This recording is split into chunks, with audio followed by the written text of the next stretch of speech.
Well, kia ora tātou, and we're going to very quickly just sort of say a little bit about how we came to this topic. And for me, it actually goes back to 1972 and a Salvation Army mission station in Rhodesia. My father was a teacher. He trained as a Salvation Army officer. He taught for 5 years at the Salvation Army school in Rhodesia. And that's where I spent my ages 5 to 10. So I was about 9 or 10 in 1972, and my father had just received in the mail a copy of the Jerusalem Sonnets. He was very excited by this because he'd done an English degree at Victoria University, and in 1953, for a brief time, his tutor had been James K. Baxter. And so he read me some of the Jerusalem Sonnets. And I'd like to say it was a conversion experience, but actually I thought they were pretty horrible, and I thought that people with lice in their hair and problems with their pubic hair and things like that shouldn't be allowed, and I wasn't interested. And it was some years later when I was at Victoria University, and very fortunate to be supervised by Vincent O'Sullivan for my doctoral dissertation, and I was given access to a collection of letters from 1942 to 46 in which James K. Baxter had written at the ages of 16 to 20 to a young imprisoned conscientious objector named Noel Ginn. And that was my introduction and real entree to Baxter, and it was the young Baxter, it was the Baxter at 16, and that incredibly formative period in the 1940s when his older brother was in defaulters detention, and his parents were sort of suspected as signalling to the Japanese submarines from the top floor of their home, and he was dealing with that, and he was writing poems prolifically. By the time he was 20, he'd inscribed 1,024 poems into his first 14 poetry notebooks.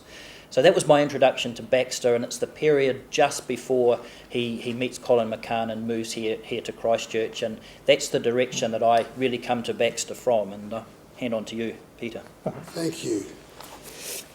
Well, as Amy said, 20 years ago, almost exactly 20 years ago, I curated an exhibition at the Auckland Art Gallery called Candles in a Dark Room, James K. Baxter and Colin McCahon, in which I explored their friendship and their relationship and the parallels between them. I was tremendously struck by the fact that two great religious artists, two of New Zealand's finest artists, both came out of the same small South Island town at almost exactly the same time, with myriad parallels between them and their lives and their work, some of which we will be exploring later on. So that was the origins of my interest in this subject. Subsequently, I've done quite a lot of work on Colin McCahon, written a couple of books about Colin McCahon,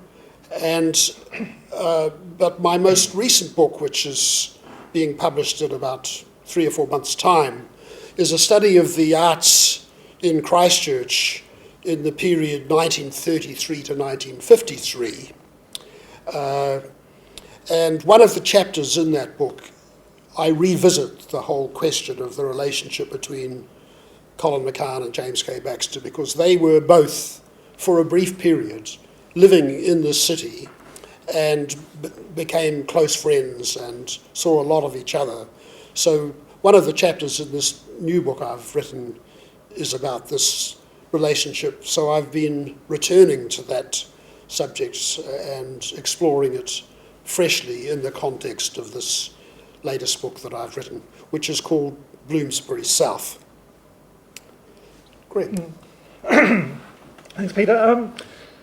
I guess I was kind of lucky. I did grow up in a house where we did have books by James K. Baxter around when I was a child, and we also had a Nelson landscape by Colin McCahon on the wall, which lots of people did in those days. Lots of people we knew had small McCahons. They were out there. They weren't expensive to buy. I think for me they were always two kind of exemplary figures. I remember wanting to be a writer, wanting to paint a bit, wanting to go somewhere down the centre, and of course those two guys, because they were terribly conflicted, because you could say, well, particularly in the case of McCahon, he loved words, he loved writing. He would say poetry is higher up the food chain than words. I paint, poems can tell. He craved kind of poetry in his painting. So perhaps he was sort of, for me, the really big figure. I do remember just about falling over James K. Baxter one day the place just off Queen Street in Auckland, walking through as a child, and so having an awareness of the poet as a very visible figure. And perhaps there's a little dichotomy here I might mention before we get cracking to do with whether artists should be seen and not heard like children. Because I remember at that time McCahon had a mystique, so this would be like in the 70s we're talking here, because he refused to be photographed, or at least publicly. He went off the record, he went out to Muriwai, he in a sense disappeared off to a kind of a hilltop to make his work, and he wouldn't actually, he wouldn't appear in the newspaper, and he wouldn't, in a way he retired from the public sphere. Whereas at the same time, about the time I fell over him, this is 1971, there's a photograph here, it's not very well known, it's a picture of James K. Baxter and Father Beban outside Fortuna Chapel in Wellington, but I was going through the Marist archive in Wellington, and Baxter loved to be seen. Baxter made an effort to be seen, and on this occasion, Baxter was handing over the manuscripts of two books of prose to Father Beban to help raise funds for Fortuna, and I believe Baxter rang up the Dominion to get them to send a photographer to take a photograph of him handing over the manuscripts, because his idea was he was the public figure. He existed in the world of people. Admittedly, he vanished up to Jerusalem, up the Wanganui River in 1969, but he did take a tribe of people with him. His whole life seemed to be led in company, and so I kind of find this picture kind of interesting because as a role model for the artist, is the artist there to be seen and identified or not?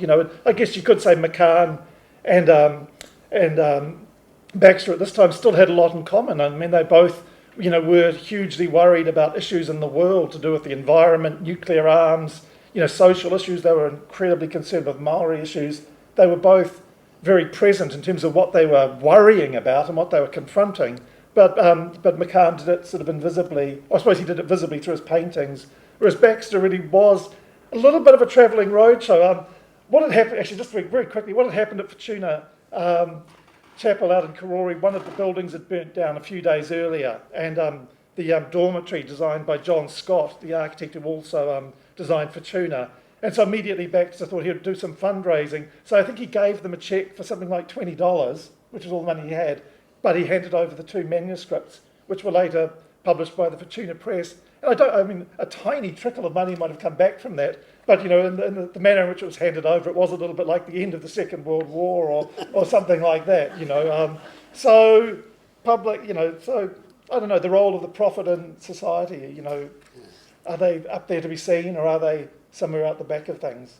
I have a very quick follow-up to the Fortuna story, and that is that a few years ago I was asked to authenticate a manuscript which turned out to be the original manuscripts of, I think, Thoughts of the Holy Spirit, which was one of the ones given to Fortuna. So at some stage or other, someone had definitely profited out of it because they'd managed to sell it to an Auckland dealer. So things went around. Now, in this story about this relationship, there are two crucial periods.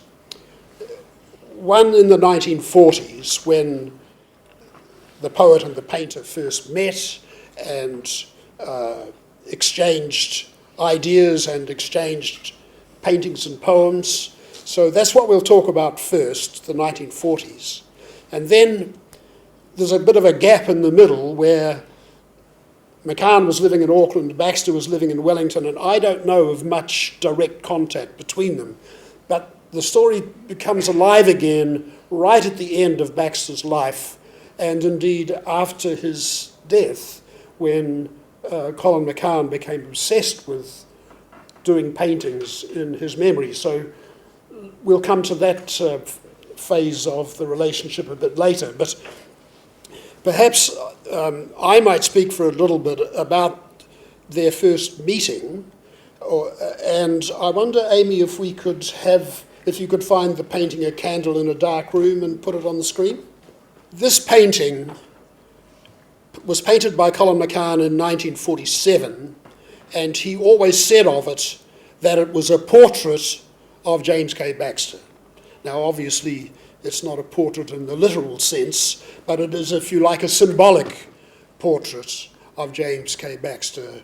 And I think in the eyes of Colin McCahon, when he met Baxter, he was obviously enormously impressed by his brilliance and talent and saw him as a candle in a dark room. Whether the dark room was life itself or the war or New Zealand, I'm not quite sure, but he saw him as a shining light anyway, and articulated that vision in this painting. It used to be thought that this painting was made in 1943, and Gordon Brown published that fact in his well-known book about Colin McCahon. And that was because the date on the painting is very hard to read, but he thought, and Colin McCahon confirmed, that it was 1943. If that was the case, Baxter would have been a 17-year-old schoolboy, and Colin would have been, say, 25. But in fact, the painting was done 4 years later, in 1947, and there's plenty of evidence to support that idea. In fact, there's a letter in Te Papa written to Rodney Kennedy in which McCahon says, "I've just done a weird little painting, but I like it, about Jim Baxter." And there are other pieces of evidence too that link the painting definitely to 1947. This was the time at which Colin was living in Nelson, and Baxter was still in Dunedin. But in 1946, Colin came to Dunedin, where his family lived and his wife's family lived, and I believe it was in Dunedin in 1946 that they first met. I don't know the exact circumstances, but I'm sure that that's when it happened. So after that, Baxter wrote a few letters to Colin at the end of 1947 and into 1948. And then in the year 1948, they both moved to Christchurch. Colin had been living in Nelson for about, during the war years, but he decided to move to Christchurch in 1948. And at first he lived with the painter Doris Lusk in Merivale. He couldn't find anywhere to live. Housing was very hard to come by in New Zealand in that period, especially if you didn't have much money. And Colin's wife and children went to Dunedin and lived with her family, while he lived in the wash house at the back of Doris Lusk's house. And it was there that he painted some very famous paintings such as Tākaka Night and Day and Hail Mary, paintings which reverted to his memories of Nelson, more particularly. And it was during that period that Jim came to Christchurch as well. And maybe, Paul, you'd like to talk a little bit about what brought Jim to Christchurch. Three things brought him to Christchurch. The first and major one was that he'd fallen in love with a young Maori woman named Jacqueline Sturm, and she had been at Otago University, and she had shifted from medicine, which she'd planned to study, to studying anthropology, and the person she wanted to study with was here at Canterbury. So she came on up here, and Baxter was ready to move as well. He'd been unsuccessful at Otago University. He'd tried various jobs on farms and an iron rolling mill. He had become a really serious alcoholic. He was drinking a tremendous amount. And so Christchurch was supposed to be a bit of a fresh start. He was going to come up here and try and reignite his varsity career. And he was also going to consult with a Jungian psychoanalyst, a woman named Greta Christella, who is well known for also consulting with Janet Frame, and also around this time with Bill Pearson, who was the author of No Fretful Sleepers, the essay against the Philistinism of New Zealand with regards to the artist, as well as the novel Coal Flat set in Blackball. Pearson had already been to visit Christella by the time Baxter got up here. I think Frame went a little bit later.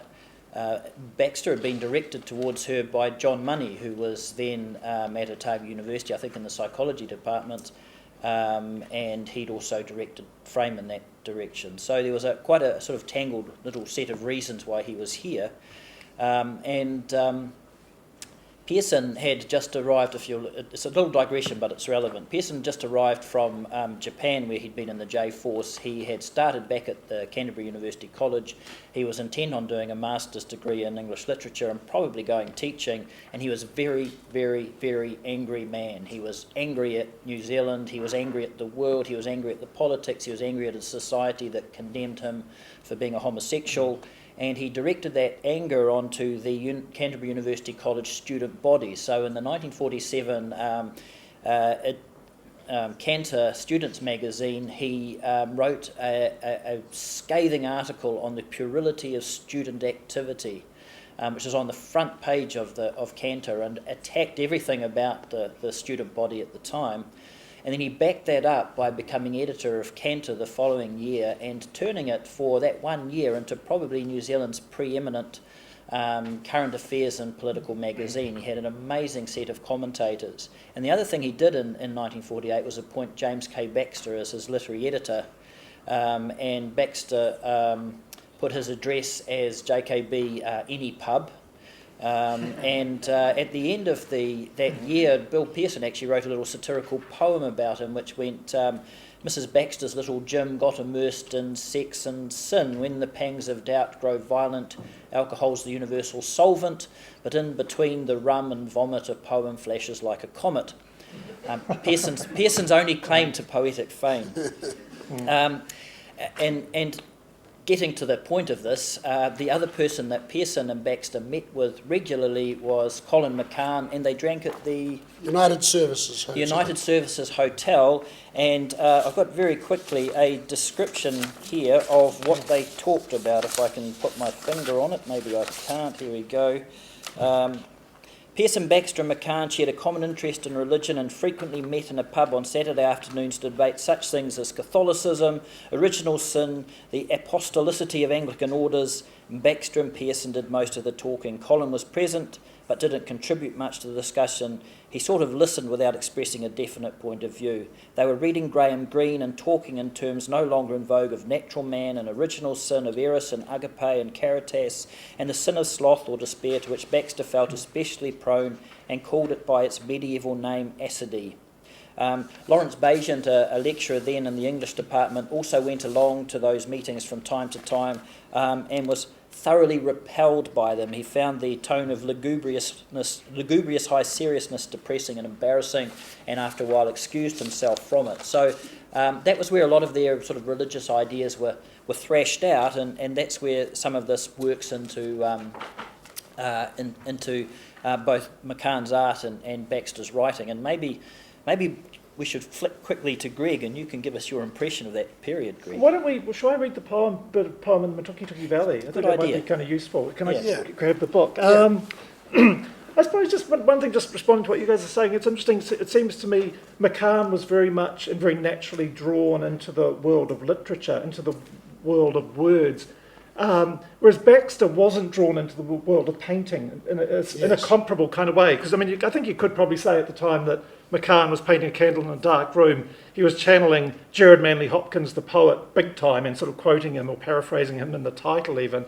But also he had discovered Cézanne through Wollaston. So there was sort of painterly influence and literary influence kind of forming him very completely. And so I guess the literary side of things, at that period of time, anyway, Baxter was still very keen on Hopkins. Later on, he got a bit querulous about Hopkins and decided that, Father Gerard Manley Hopkins was just a torture inflicted upon young Catholic schoolboys and best avoided. But at that particular time, early on, I mean, the music, the prosody of Manley Hopkins, meant a lot to Baxter and to McCahon. As part of that was their shared territory. It might be worth saying that literary people have always loved Colin McCahon, and poets in particular.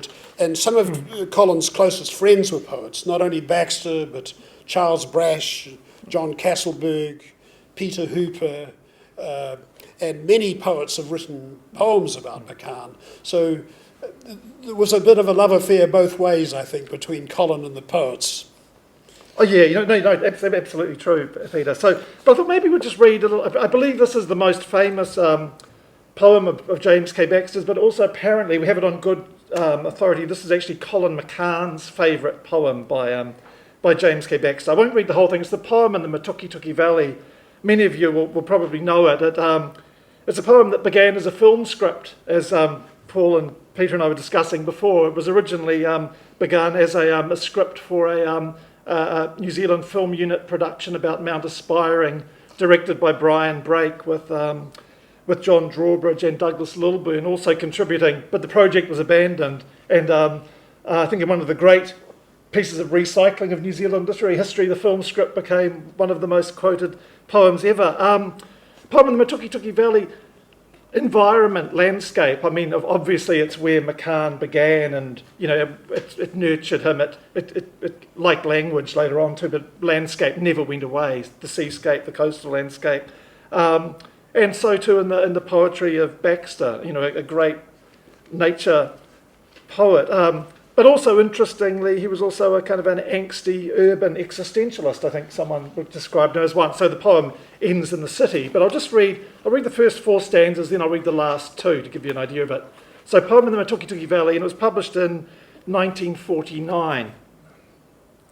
So probably around the same couple of years after McCahon painted that. So if you want to think about where in terms of aesthetics and modernism, whatever they're at, there's McCahon, and this is where Baxter was.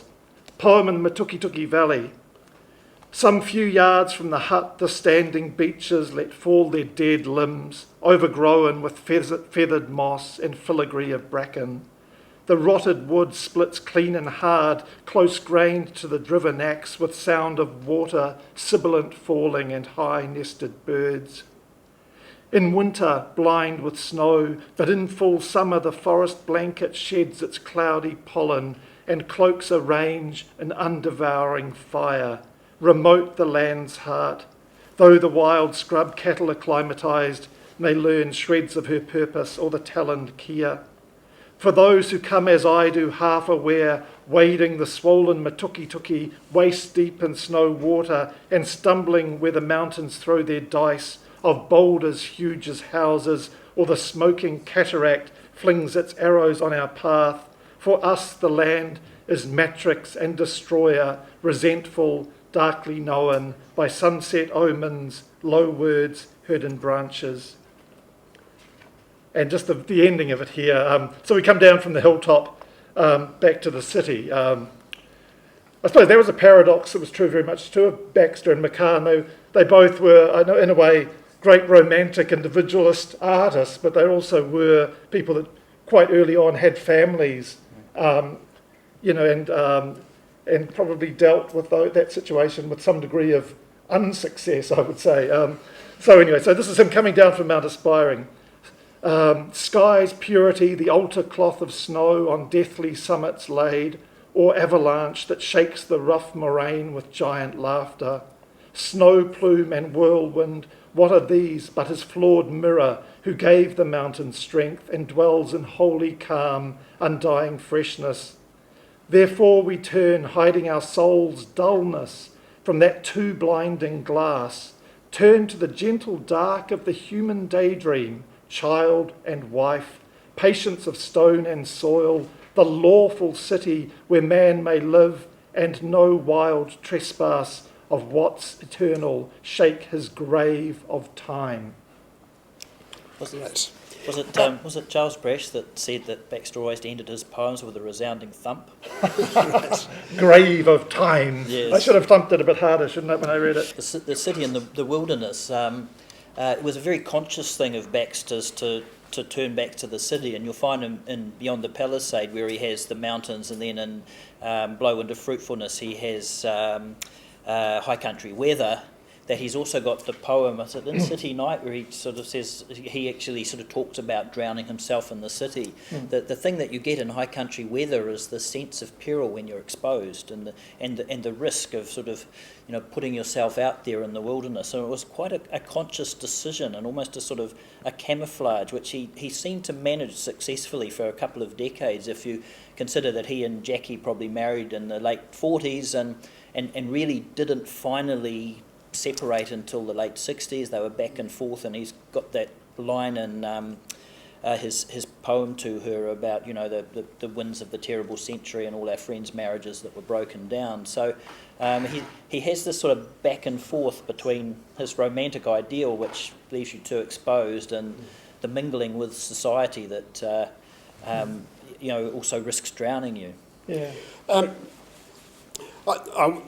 I think we should talk a little bit about a very interesting piece of writing that happened in 1948 when Baxter wrote the only piece of art criticism that he ever wrote in his life, and it was called Salvation Army Aesthete, and it was an essay about Colin McCahon. McCahon became very controversial in about 1947-48 when he started painting religious subjects set in New Zealand landscapes. He did crucifixions, he did mother and child, all subjects which were traditional in Christian art. But what was novel about his approach was that he placed them in recognisably New Zealand landscapes, and they were also painted in an extremely bold and primitive style, often using speech bubbles coming out of the characters' mouths, a device, you can see in the image on the screen. This particular one is called Crucifixion According to St. Mark. It is, of course, in the collection of this gallery. And one of the reasons that it is of interest to me is that it was one of the first paintings that James Baxter really admired. He said, this is what he said about it. When I was at Rodney's this weekend, that's Rodney Kennedy, I saw your crucifixion painting. It struck me greatly. Not that I'm a competent critic of style, but this I found very moving, a Presbyterian rather than a Catholic occurrence. I mean rawness, Christ suffering, not Christ triumphantly Son of God. The tags of speech are surprisingly successful, recalling A, cartoon strips, and B, stained glass windows. And he says a bit later, I think you put onto canvas something I know about New Zealand but have not learned to say, the raw vitality and brutal simplification. It is best suited for treatment with a brush because colours and shapes are in it. So that was quite a surprisingly perceptive remark at a time when these paintings were extremely controversial. And soon after this, he wrote his piece in Cantor called Salvation Army Aesthete. Perhaps you'd like to say a bit about that, Paul. Well, one of the reasons I mentioned my father was a Salvation Army officer is because this resonates with me a little, because the title comes from a recollection of Baxter's in which he says, referring to the difficulty that many find in placing his work, McCahon remarked on one occasion that it is exactly the same kind of thing as one sees outside the Salvation Army citadel. Now, the critics had described McCahon's work, and Baxter says there are two camps, those who regard his work as being on a par with bad posters, and those who regard it as being original and naive, though technically limited. And what Baxter fastens on is the powerful symbolism in the surrealism of McCahon. And I recall from my Salvation Army days that symbolism was one of the sort of guiding things in terms of our identity. So the Salvation Army crest, if you were to go and research the background to that, you would find that it's very complicated. The blue represents the cleansing ocean of the, it's very detailed, and yet it's sort of captured in that one symbol. And I think that's what appealed to Baxter. He goes on to say, he says, To those familiar with Bosch's Temptation of St. Anthony, surrealism will not seem strange, and as John Summers points out in his penetrating essay in Student, McCahon's paintings would have been quite intelligible to those who saw Fra Angelico at work. Unconsciously, we reject the major part of our artistic heritage for a norm founded on the chocolate box or the photographic mirroring of nature. It's a wonderful essay. It's well worth searching out. The thing that particularly interests me about it is that not only is it an essay on McCahon, but it's actually a manifesto, a statement from Baxter about how he sees art and the role of the artist. And I think a number of you will be familiar with that image Baxter has of what it's like to be an artist trying to get to the essence of the thing, of reality, when he describes producing a work of art as being like a man wearing 3 pairs of gloves trying to pick up a key off the ground. How difficult it is to get to the essence of the thing. And so Baxter is rejecting the photographic, the mimetic, and he is arguing that McCahon has a fire and originality which sets him apart from most New Zealand painters. He's explorative, he stands outside the schools. His latest work, so far unfinished, shows a growing strength and richness.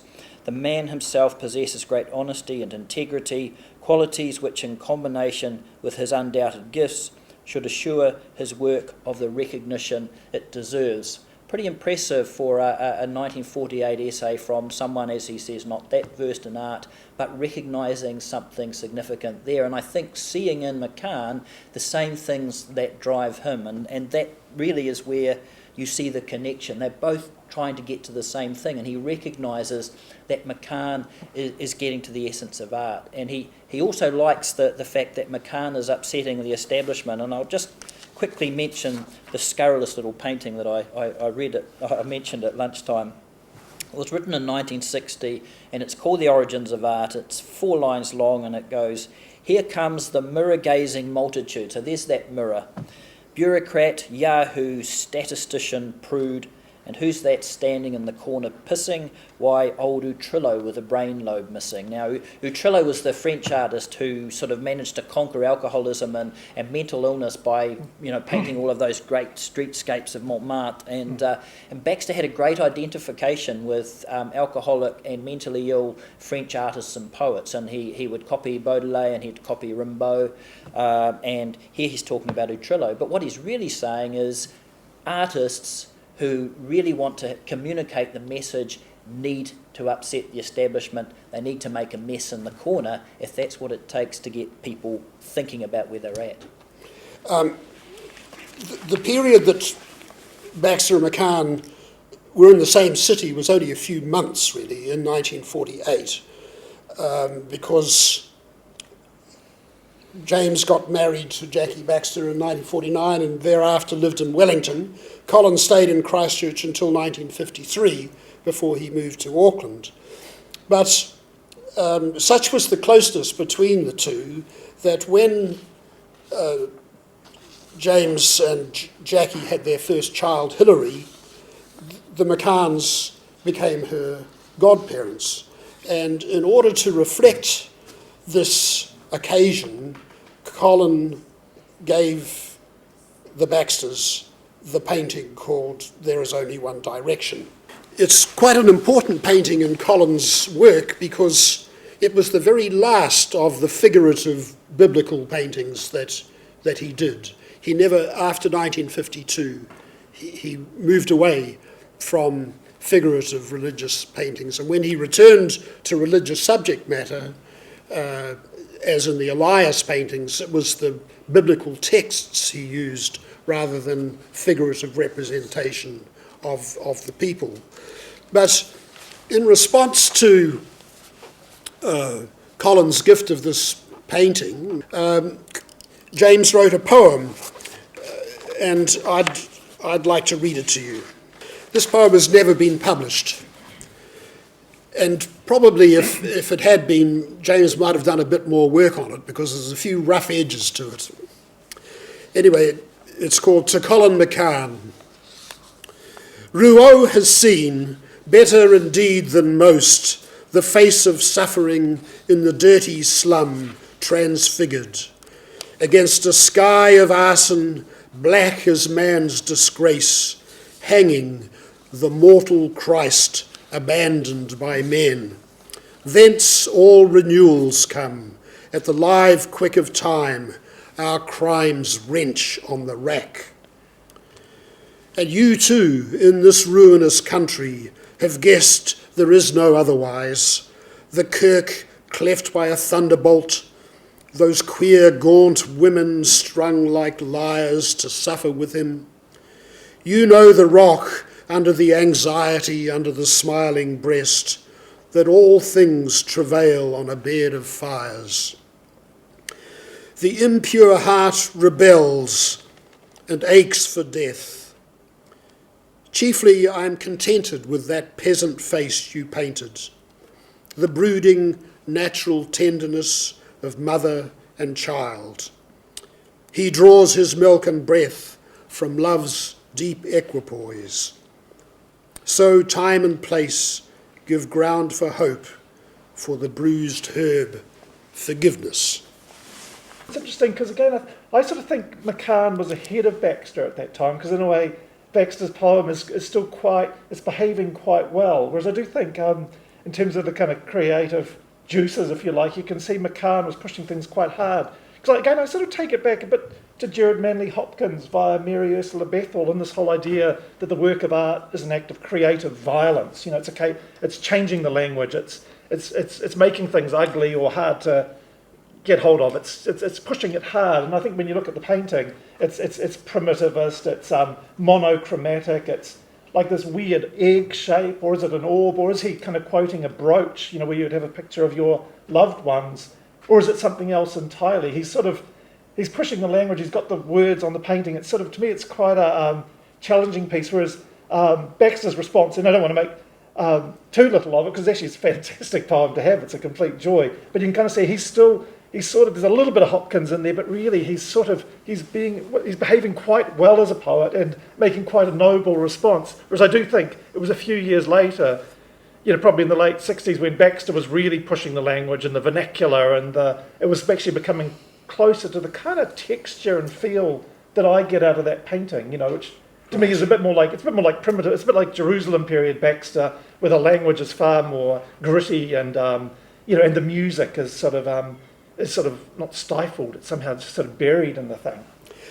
I think, keeping an eye on the time, that we should jump ahead now to the later period, to the end of the 1960s and the early 1970s.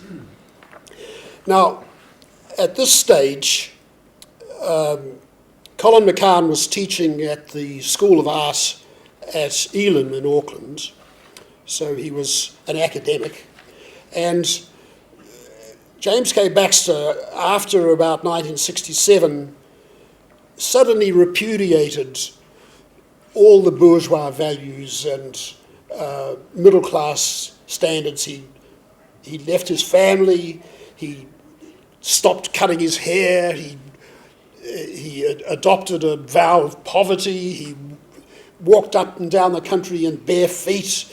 This is the James K. Baxter many of you will be familiar with. And this Baxter used to sometimes go to Auckland, and he was very interested in the plight of people coming out of prison, crash pads of ex-cons and so forth. And he made a habit of going around the university and knocking up all of his old friends like Carl Stead and Colin McCahon, and getting money out of them, which he used for the purpose of supporting his down-and-out friends.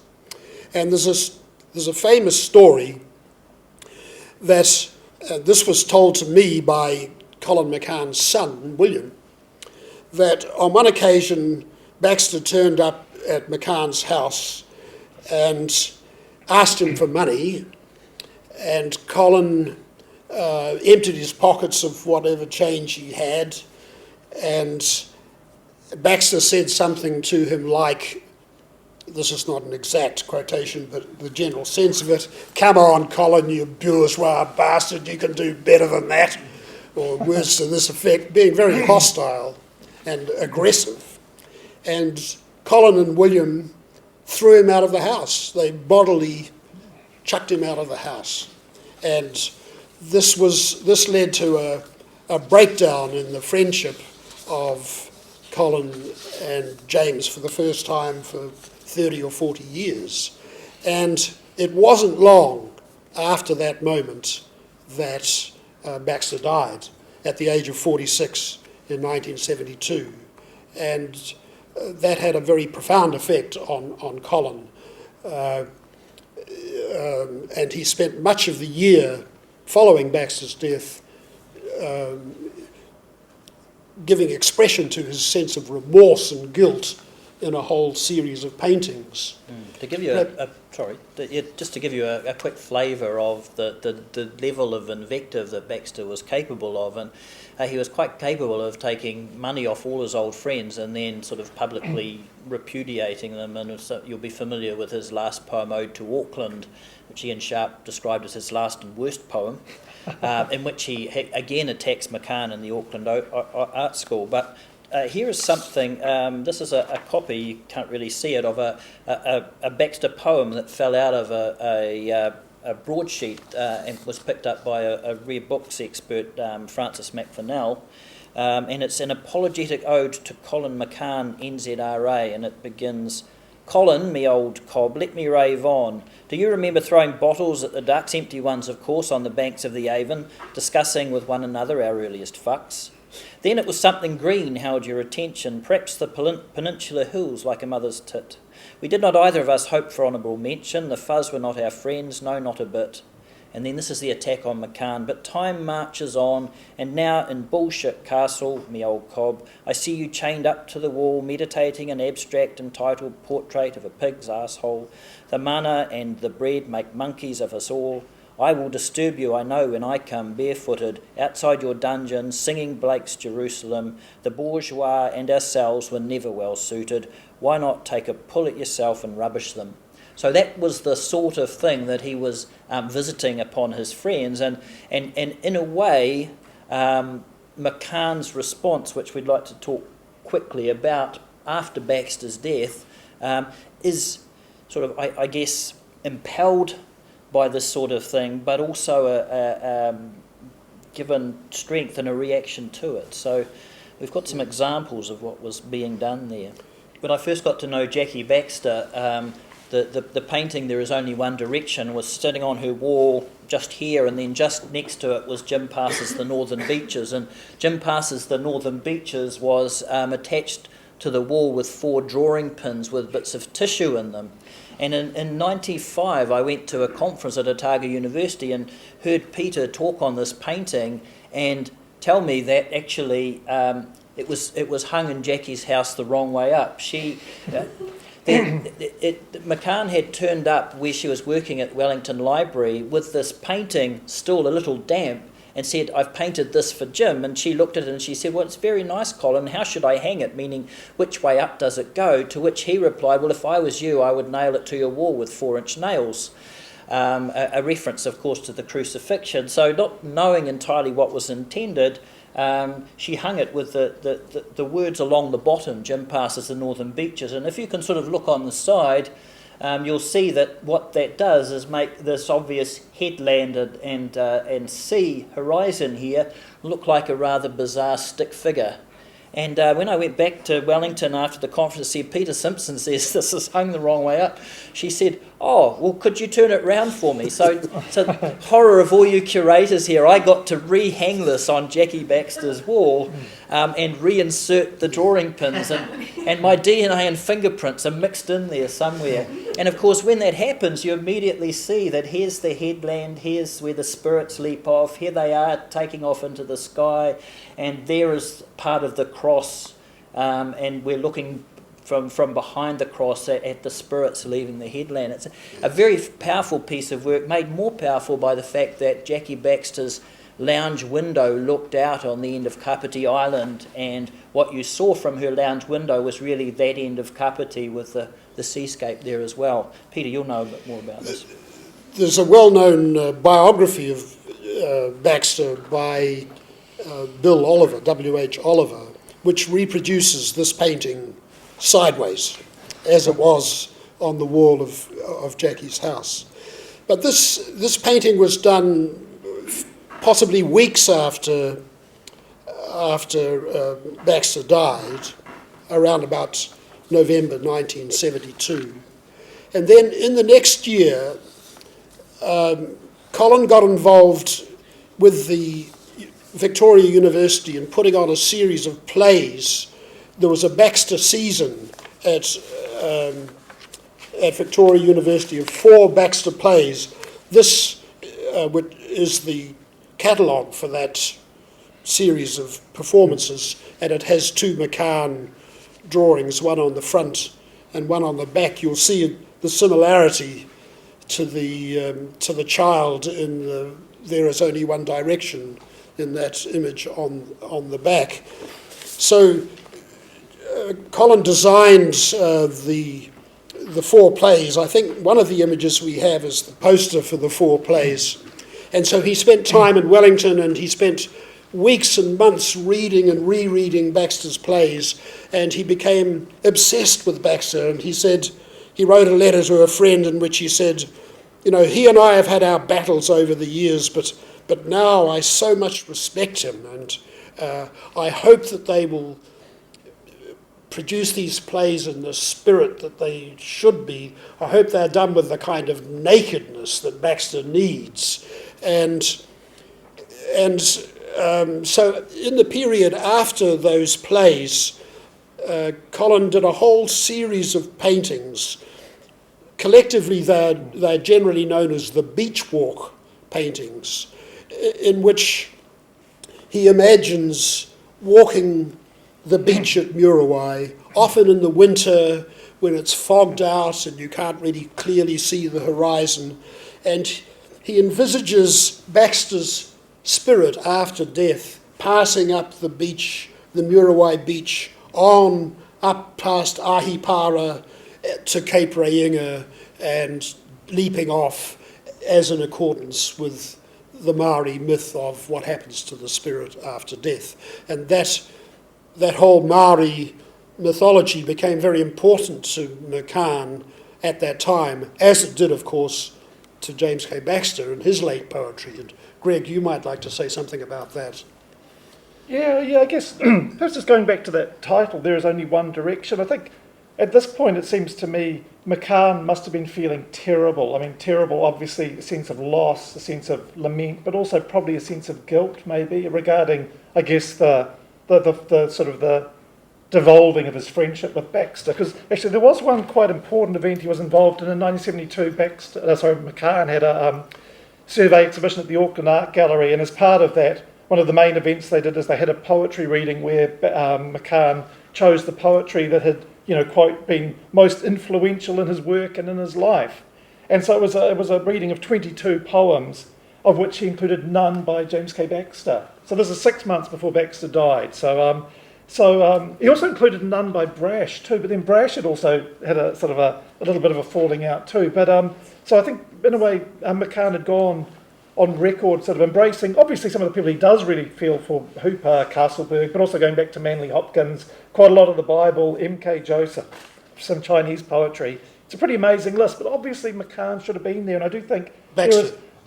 Baxter should have been there, and there's a disjunction, in that as a document, because I do think maybe the big connection between them, and I think maybe they were such big spirits they couldn't last that long in a room together, Baxter and McCahon. But actually, they were both seers, they were both visionaries, they were totally existential, they were totally plugged in, I guess, to this new awareness of Maori culture. Yes. Baxter through Jackie, and then Colin McCahon through his daughter marrying into a Maori family, and so all those genealogies came into his painting. They were both obsessed with the written word, and again, after I guess what happened after Baxter died, McCahon did these pictures with the walk paintings, which only have the word walk written in very tiny letters at the bottom. But then within a couple of years, there's this total avalanche of words into McCahon's paintings, the late word paintings. Huge, a rain in Northland, hundreds and hundreds of words, tracts of the Bible. Words just come back. It's as if he's sort of taken Baxter's task on his back as well. And he's now just taking language to an absolute degree of sort of just total fervour and obsessiveness. And so I think, so for me, when I think there is one direction, I do think of Baxter and McCahon as being very, very aligned. They were both obsessed with the walk, with Jerusalem, walking barefoot up the river road to Jerusalem. McCahon's walk on the Muriwai beach. They're obsessed with death. They're obsessed with Catholicism. They're obsessed with the same things from different angles. I've got a passage here from a letter that McCahon wrote to his friend Patricia France, the painter who lived in Dunedin. And he says, this is September the 1st, 1973. I've been painting and have got stuck. I can't go forward or back. I've got something down. I don't dare destroy. I want to keep it, but it's not enough yet.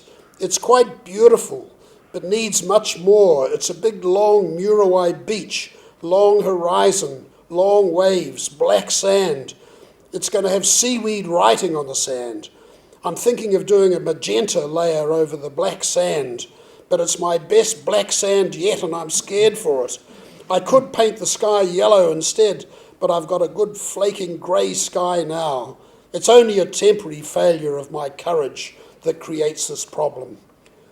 And then he says, in another letter, I've been painting a big series on J.K. Baxter, 14 panels, all sizes, Stations of the Cross, from black and white to violet and yellow, huge and rough and beautiful.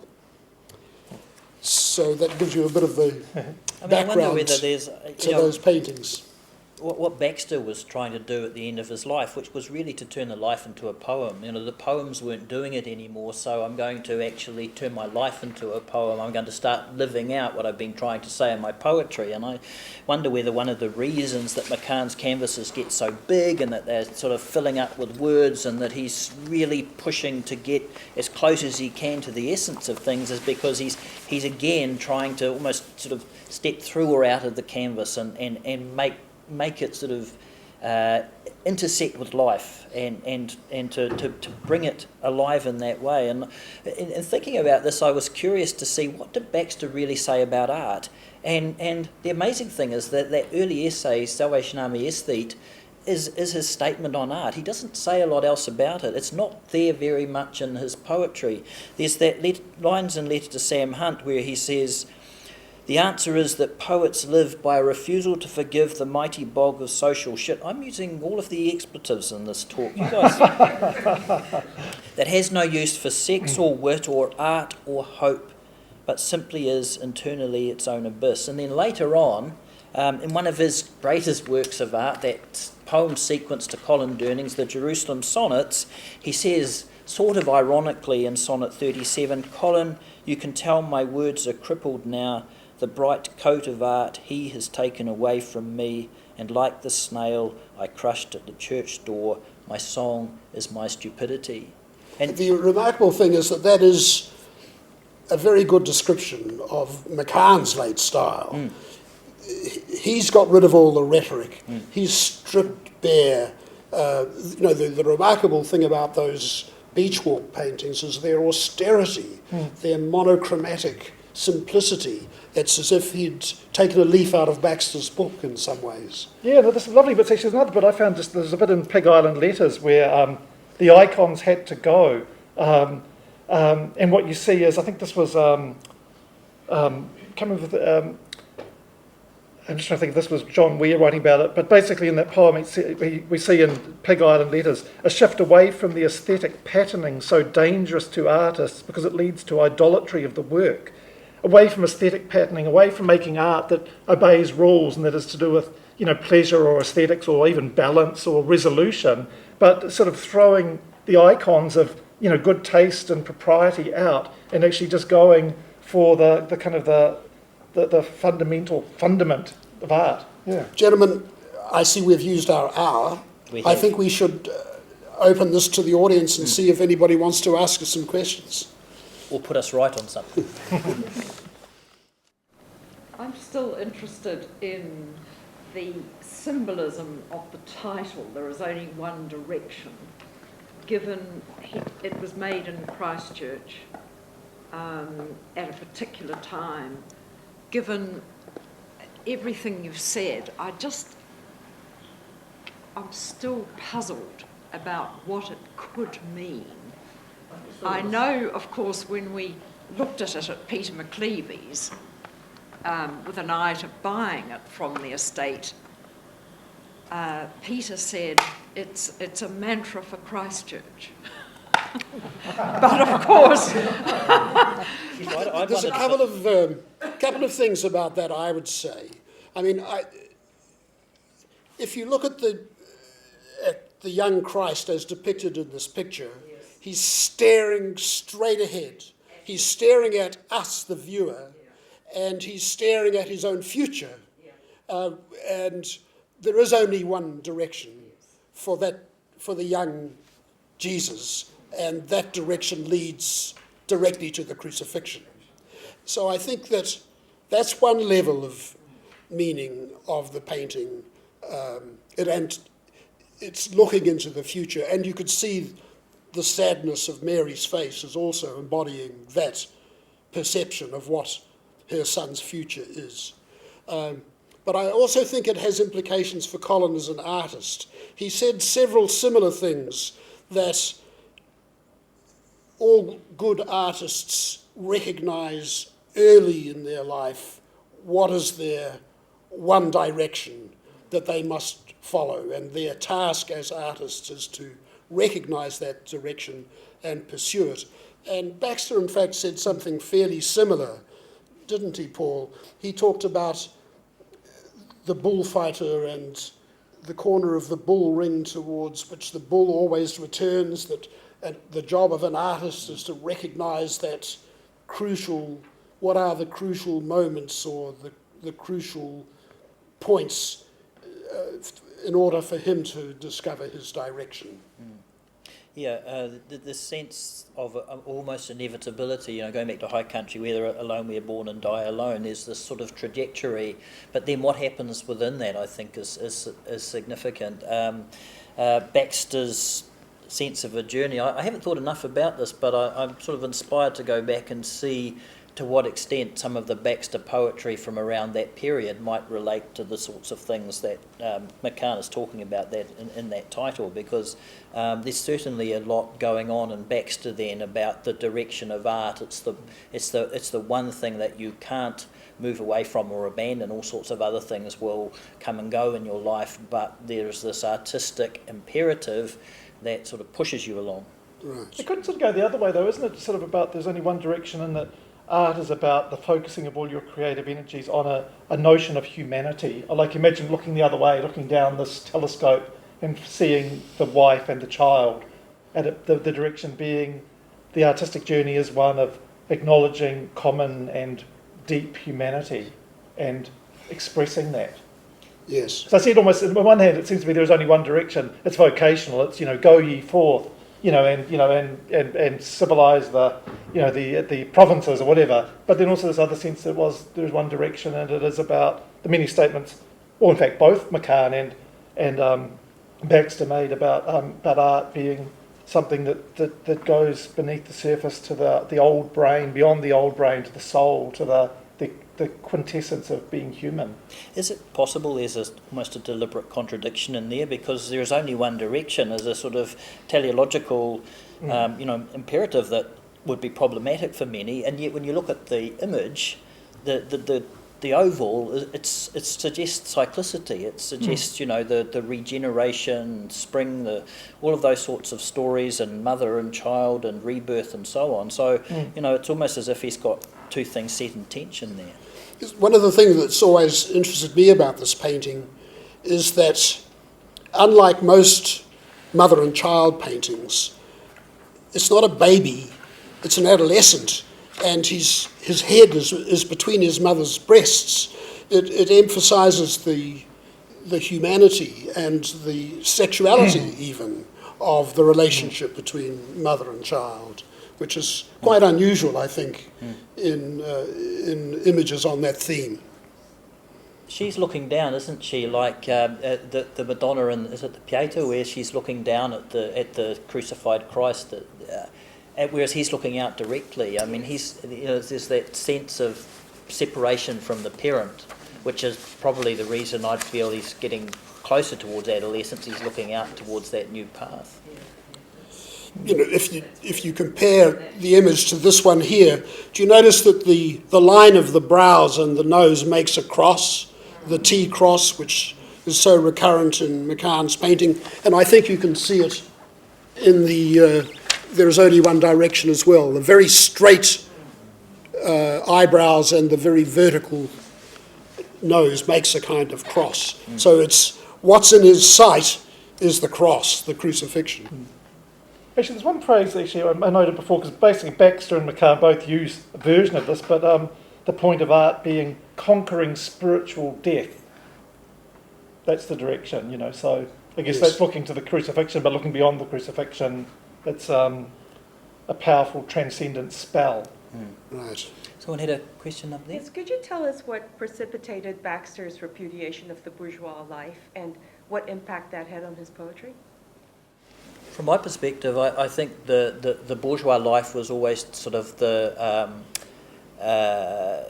unusual part of his experience. It was if you go back to the period I'm really interested in, which is, you know, from the ages 16 to 20, the 42 to 46, the period of the war, he was always an outsider. He grew up being an outsider. He was the son of reviled pacifists in a world at war, and he was always attracted to tribes. So the pacifist tribe, the tribe of the poets, the tribe of the alcoholics, the tribe of the Catholics, the tribe of Ngā Mokai, the fatherless. Tribalism was very attractive to Baxter. He liked the symbolism of it. He liked the fact that you could be part of a group that defined itself by opposition to some sort of mainstream ideology that was dehumanising.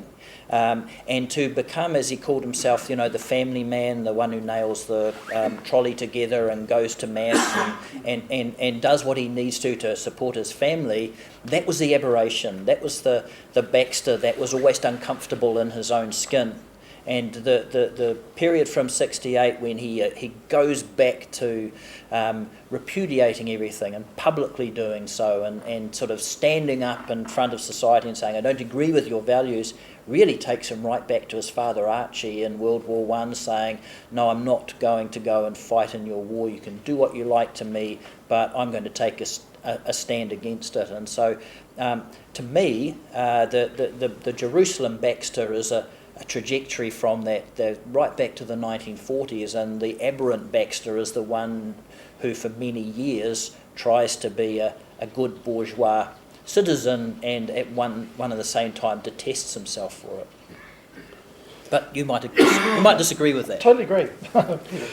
Just one final comment I might make is that the Irish poet W.B. Yeats had this theory of the mask, that the artist attempts to become his opposite, and he somewhere says that a nation's art is not its face but its mask, and that it's a sort of striving to be its opposite. And I sometimes think of McCahon and Baxter as like that. How weird it is that in the late 20th century New Zealand should have produced two major religious artists in a country which is notably secular and unreligious in many respects. And why should that happen? Why should those two major figures have come out of Dunedin in the 1940s? Is their art, our mask as a society, the opposite towards which our society is striving in the Yeatsian sense? There's just one lovely quote I'd like to throw in here, just a late quote from Baxter's poem, How to Fly by Standing Still, just about this thing about who the artist is and where they stand in relation to the society. But Baxter wrote in this poem, I have to be the sponge that sucks up the disordered humours of the tribe. It's probably another whole panel discussion, but their attitude to women, you've alluded to it in various senses, in their domestic life, the lack of success there.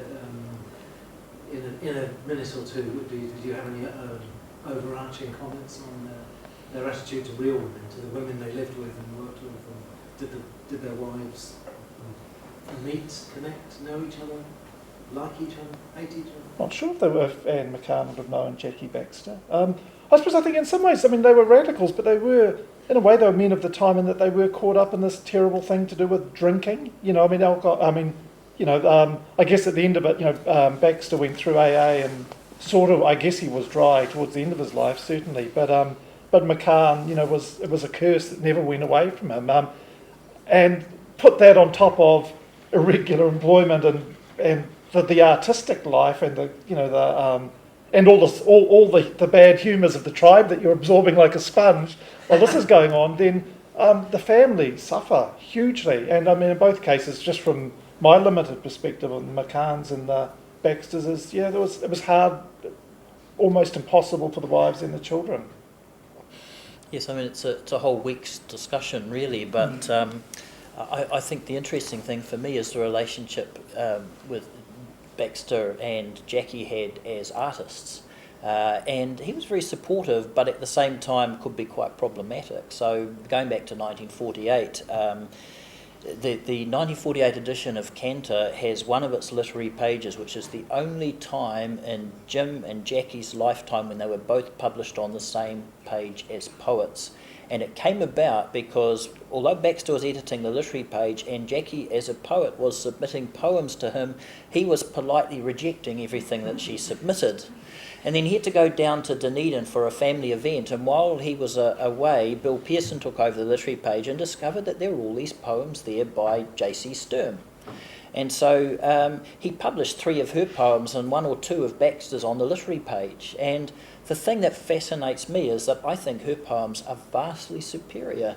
They are delicate, lyrical, very distinctive, and Baxter's was the Wilderness of God or something. It was one of these great, big, thumping, overwritten, heavily symbolistic, religious type poems he was writing then. It doesn't translate well, whereas Jackie's delicate, lyrical little poems did. And she kept on writing poetry, and the reason she stopped writing wasn't really because of Jim, it was because she sent some poems off to one of the New Zealand literary magazines, and she got a note back from the editor asking her whether her husband had helped her with these. And she was so incensed by that she switched to writing prose and took up writing the short story. And if you've read her short stories, you'll know that they're quite remarkable. And Lydia Weaver's had a very good analysis of some of them. And when she says, you know, the only thing missing out of these, which is the sort of lacunae at the heart of the story, is the fact that the protagonist is Maori. You don't realise it, but if you place it in there, then you realise it's an outsider observing. Now, she was likened to Sargison and to Morris G. Stead published some of her stories in his Oxford anthology of short story writing. So she was one of the first Maori writers to be the first Maori writer to be published in an Oxford anthology. And it was only after Jim's death that she went back to writing her own poetry, and it's very distinctive. It's very good, and she's a very significant artist. I'm fortunate enough to be the literary advisor to her estate, and to see the way that she wrote and the way that she worked on things and this very strong vision she had. She was at least as powerful a personality as her husband, and I would think in some ways a stronger personality, because when he up sticks and took off to Jerusalem, she was the one who stayed there and raised their granddaughter and kept the income coming in, and still managed to hold very much onto herself as a Maori woman, as an artist. She's at least as fascinating to me as Baxter is, and she's still one of the great untold stories in our literature, which, you know, remains to be told.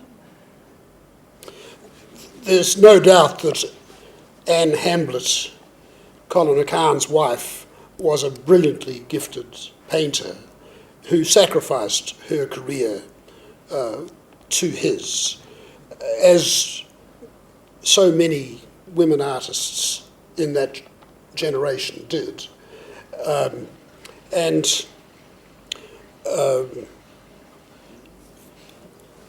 think, well, people will have different perspectives on that marriage, but if you read Colin's letters, he admired and respected his wife enormously and relied on her as a critic. She was his most important critic, and he passed everything in front of her. He was delighted, for example, when she got work writing for doing drawings for the school journal. But there's no doubt about the fact that, you know, her talent was essentially sacrificed to his. Certainly that's the view of some of their children. I always remember a remark of Anne's after Colin died. She said, Colin was the man who was never there. And I suspect that may well have been the case. But I don't really know enough about the insides of that relationship to speak with authority about it.